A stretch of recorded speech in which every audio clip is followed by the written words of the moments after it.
Welcome back and thank you for keeping in NTV. You're still watching NTV Weekend Edition. Now, recently, the Minister of State for Investment, Evelyn Anite, was in the news for reasons related to investor incentives. She expressed concern that some unscrupulous land dealers were selling government land in industrial parks, including the one in Namanve. Now, here's a clip of the minister making the claims.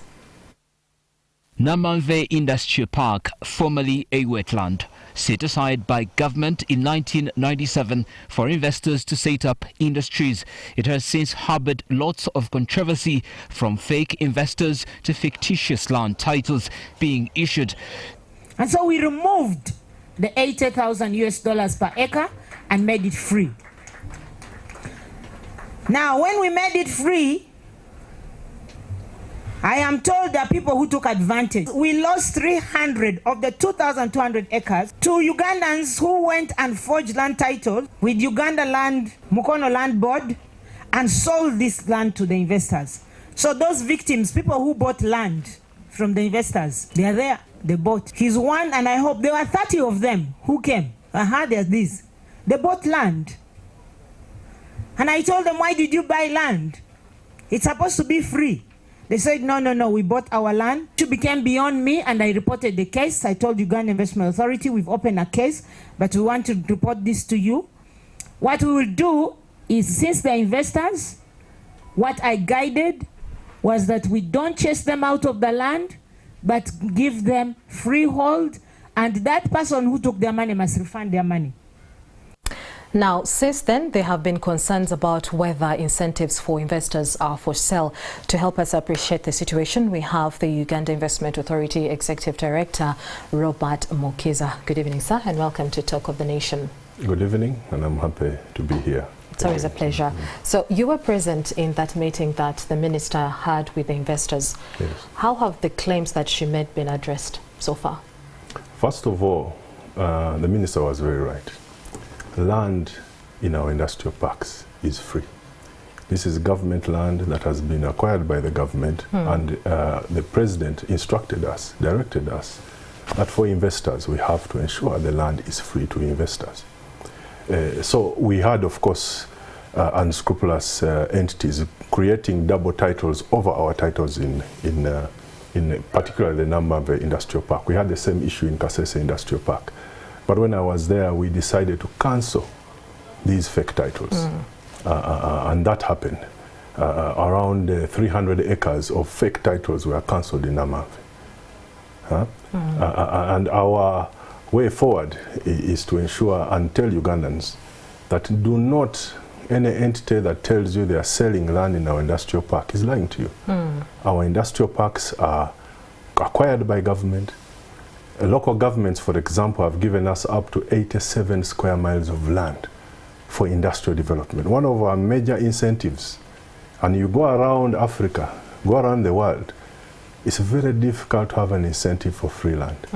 One of the things that makes Uganda the top investment destination in East Africa is that land for a value addition in our industrial parks is free. For both domestic and... For me, I consider them as investors. No, regardless of whether they are domestic or international investors, they are investors. So for me, I look at it as I'm serving my client who is the investor. Okay. Should you be domestic, should be international, you are an investor. So how then can someone or an investor access this land? First of all, there are procedures to follow. Number one is you have to have our investment license, Uganda Investment Authority license. And I must also again reiterate that the investment license for Uganda Investment Authority is free. Do not go anywhere and get a license and pay for it. Follow the institution that is mandated by government to give investment license is Uganda Investment Authority. And I am the one who signs that license. Okay. And we do not, it is for free.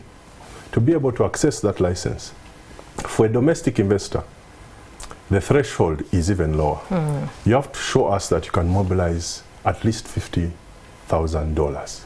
That is less than 200 million Uganda shillings. But for international investor, I stopped calling them foreign investors. They're not foreign to us. I call them international investors. you have to have at least $250,000 to access the same incentives. So for a domestic investor to access the incentive structure that is needed to access an investment license, you need at least, and I'm not saying put the money, show us money locked in the account. We know you're business people. Just show us that you can mobilize that money. From your cash flows, we can see it, and many people do that here. I know I was discussing with an investor, a trader recently. He has $2 million in an account just for trading. But he doesn't have an investment license. But there have been claims that actually acquiring this license is a tedious process. Very simple process. Take us through. First of all, investment license will take you 24 hours to get. You just have to have a TIN number. You have to have registered with URSB, because we don't give investor licenses to persons, we give them to a company. Show us a business plan of what you want to do, and show us that you can mobilize the minimal capital. We're not saying show us that you have $50,000 in your account. Show us that, because traders, money moves. $1 million moves in your account a month. You can mobilize $50,000. Based on that, we give you a license. And I must insist, the license is free. So anyone who tells you an investment license for Uganda Investment Authority, you have to pay for it. There is the State House Anti-Corruption, led by Brigadier Isoke, report them there.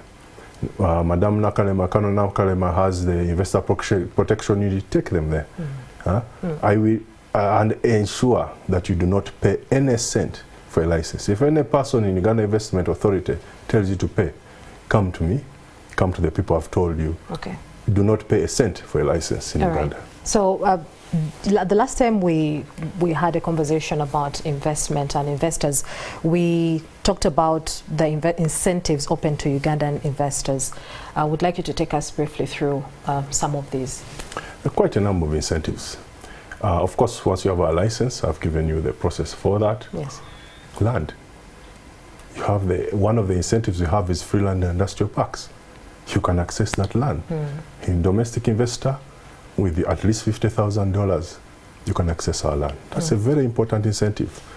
So when you are looking at setting up a factory and you have to buy land for that, we can help offset the land. We prefer that that money goes into the business, value addition, because we export a lot of raw materials.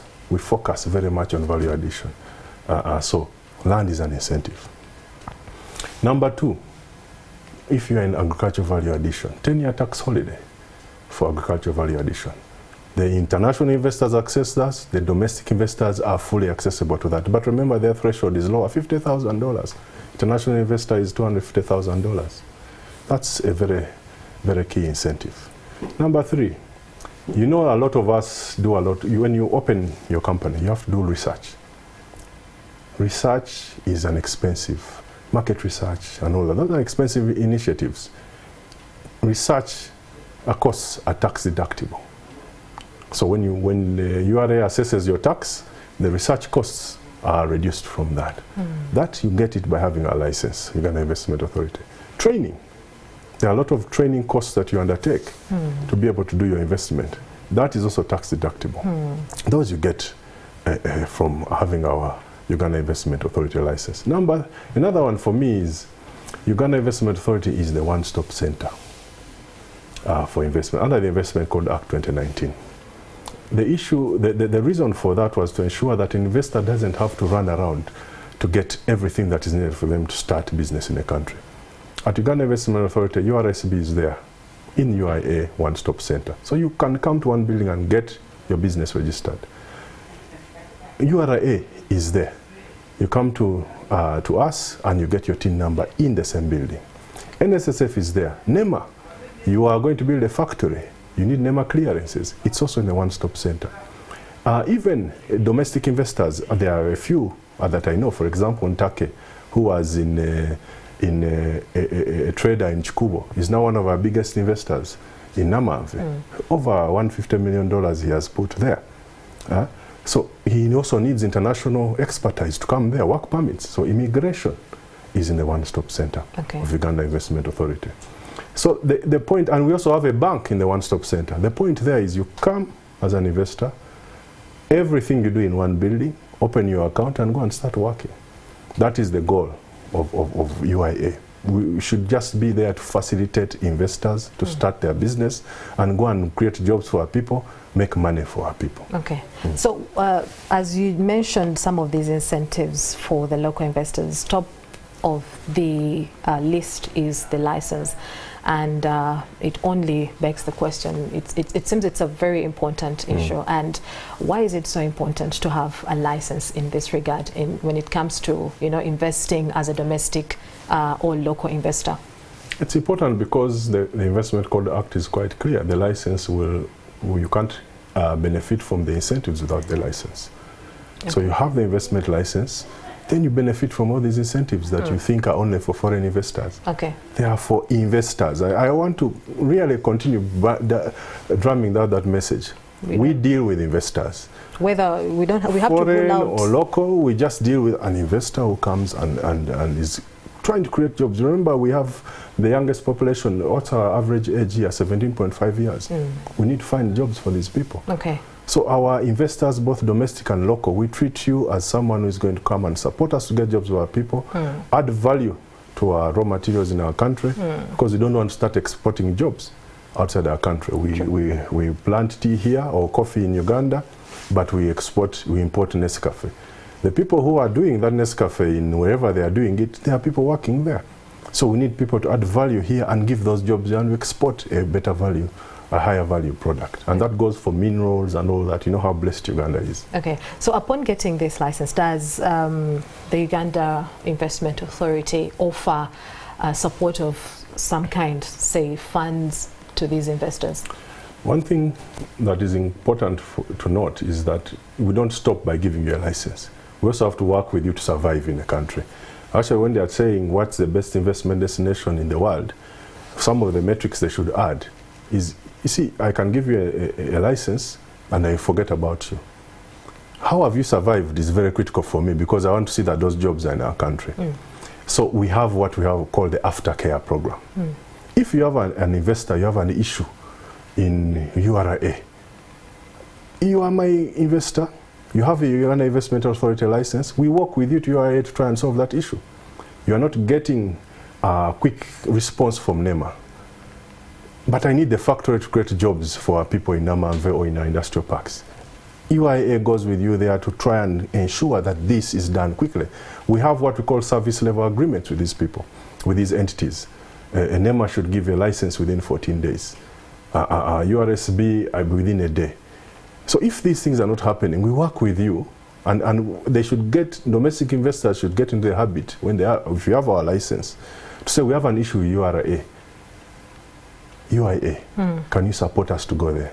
We work with you there and work with you to engage URA, our key partner in development of our country. Okay, so you know, the usual saying of the times are hard, it's an economic hardship for everyone. Why would someone consider investing in Uganda, for instance, in a time such as this? First of all, I think we are in a very blessed country. Also because if you look at the general economic trend, we agree times are hard here, but they also hard. Go to Europe. Jobs are being cut. The times are hard globally, so we are part of an international global trend of that. But in these hard times, Uganda has been rated by the African Development Bank as the top 10, one of the top 10 countries for industrial investment in Africa. Secondly, Oxford Economics rated Uganda as the third most profitable country to invest in Africa. So basically, invest in Uganda, you have a 13.8% profit chance in our country. It is very clear. So with all these issues that are happening globally, there is still a lot of money to be made in our country. So we are almost backing the trend globally that yes, there are global economic hardships, but we see investors flocking to our country. Why? Because they want to make money, because Uganda is the third most profitable country in Africa, the most safe and secure country in the region. You make profits, you expatriate them, no problem. So we also want to encourage domestic investors. If these guys are coming from all over the world to Uganda to make 13.8% profit, there's something here. So get out of trading.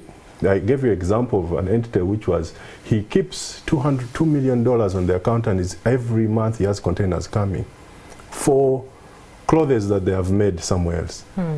Why don't you try and say, let's come and do the value addition here, make the clothes here. Instead of trading, be part of that 13.8% profit in our country.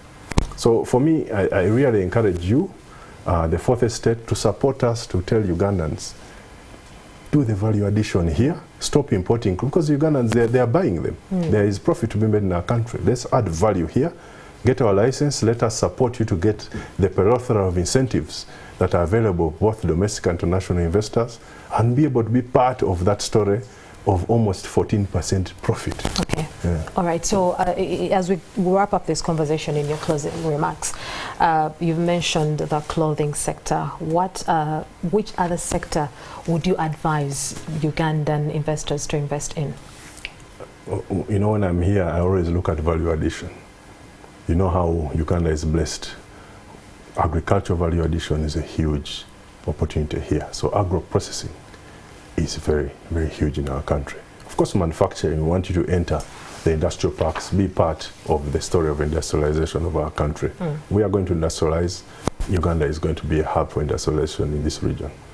We have one of the youngest, most trained population in Africa.